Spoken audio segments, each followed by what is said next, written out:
A couple was swimming in the ocean not far from the beach. Suddenly, the captain of a nearby boat jumped from the deck, fully clothed, and began sprinting through the water toward them. "I think he thinks you're drowning," the husband said to the wife.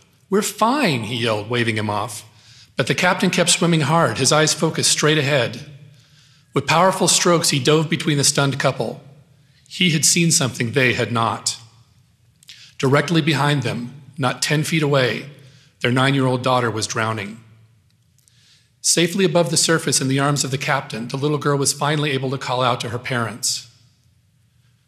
How did this captain know from 50 feet away what the father couldn't recognize from just 10?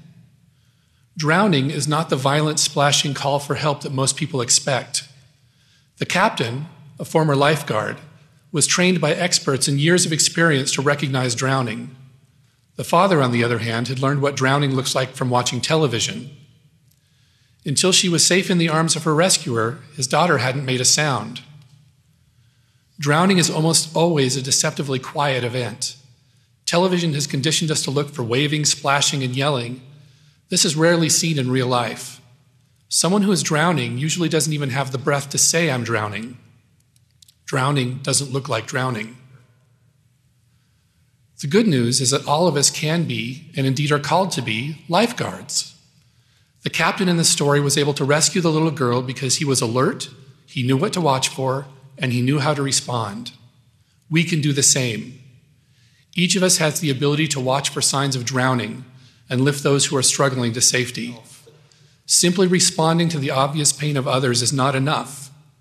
As followers of Christ, we are called to seek out those who may be in distress, not simply respond when we hear a dramatic splashing and a call for help.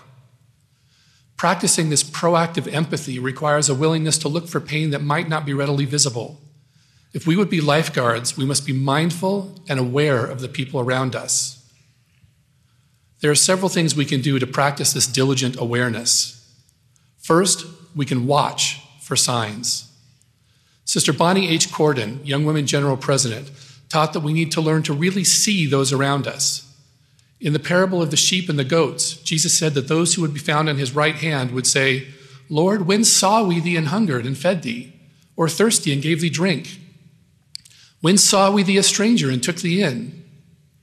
Brothers and sisters, the key word is saw, Sister Corden said.